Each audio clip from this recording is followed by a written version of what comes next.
ദൈവ തിരുനാമം മഹത്വപ്പെടുമാറാവട്ടെ. എല്ലാവർക്കും നല്ലൊരു സുപ്രഭാതം നേർന്നുകൊണ്ട് വലിയ നോമ്പിൻ്റെ 2025 36 പ്രഭാതത്തിനായിട്ട് ദൈവത്തെ മഹത്വപ്പെടുത്താം. എല്ലാവർക്കും സന്തോഷമാണോ? ആരും മിണ്ടുന്നില്ലല്ലോ. Hallelujah, hallelujah, hallelujah. പ്രിയമക്കളെ, ഇതാ ഈ പ്രഭാതത്തിൽ കർത്താവ് ജന്മന അന്ധനായിരുന്ന ഒരാൾക്ക് സൗഖ്യം കൊടുക്കുകയാണ്.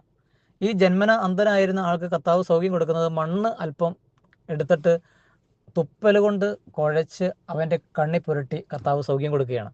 ഈ സൗഖ്യത്തിൻ്റെ പിന്നിൽ കർത്താവ് പറയുന്നൊരു കാര്യമുണ്ട്, ഞാൻ ലോകത്തിൻ്റെ പ്രകാശം ആകുന്നു എന്ന്. അത് ഈ അന്ധനായിരുന്ന മനുഷ്യന് സൗഖ്യം കൊടുക്കുന്നതോടുകൂടി അവൻ വെളിച്ചം കാണുകയാണ്. അപ്പം ഞാൻ ലോകത്തിൻ്റെ പ്രകാശമാകുന്നു എന്നതിൻ്റെ ഒരു വെളിപ്പെടുത്തൽ കൂടിയാണ് ഈ സൗഖ്യം കൊടുക്കുന്നതിൻ്റെ പിന്നിൽ.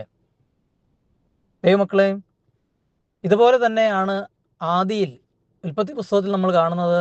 മനുഷ്യനെ പിതാവായ ദൈവവും മണ്ണുകൊണ്ട് മെനഞ്ഞുണ്ടാക്കുകയാണ്. അതിനു മുമ്പ് തന്നെ നമുക്ക് കാണാം, അവിടെ എല്ലാ ചരാചരങ്ങളെയും ദൈവം സൃഷ്ടിക്കുന്നതും ഇന്നതുണ്ടാകട്ടെ ഇന്നതുണ്ടാകട്ടെ എന്ന് പറയുമ്പോൾ അതൊക്കെ അങ്ങ് ഉണ്ടാകുകയാണ്.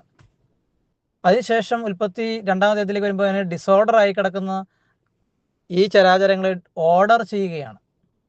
എന്ന് പറഞ്ഞതുപോലെ തന്നെയാണ് ഈ പുതിയ നിയമത്തിലെ അന്ധനെ സൗഖ്യമാക്കുമ്പോഴും അവൻ്റെ ജീവിതത്തിൽ ഈ അന്ധനെ കർത്താവ് സൗഖ്യപ്പെടുത്തുന്നതിലോടുകൂടി അവൻ്റെ ജീവിതം വഴിമാറി അവൻ ഡിസോർഡറിൽ നിന്ന് ഓർഡറിലേക്ക് മാറ്റപ്പെടുകയാണ്. ഒരു ക്രമം ഉണ്ടാകുകയാണ്, ഒരു ടൈം ടേബിൾ അവൻ്റെ ജീവിതത്തിൽ ഉണ്ടാകുകയാണ്.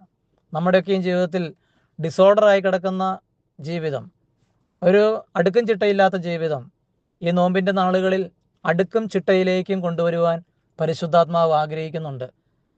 സമയത്ത് എഴുന്നേൽക്കുക, സമയത്ത് കിടക്കുക, പ്രാർത്ഥിക്കുക, സമയത്ത് ഭക്ഷണം കഴിക്കുക, അങ്ങനെ ജീവിതം ഒരു അടുക്കും ചിട്ടയുള്ളതായി കൊണ്ടുപോകാൻ തക്ക വിധം ഡിസോർഡറിൽ നിന്നും ഓർഡറിലേക്ക് നമുക്ക് ജീവിതത്തെ ക്രമപ്പെടുത്തുവാൻ ഈ വേദഭാഗം കൂടുതൽ ശക്തീകരിക്കട്ടെ എന്ന് പ്രാർത്ഥിച്ചാശംസിച്ചുകൊണ്ട് പ്രാർത്ഥനാപൂർവ്വം പുത്തൂർക്കുടലിൽ ജയ്മോനച്ചൻ.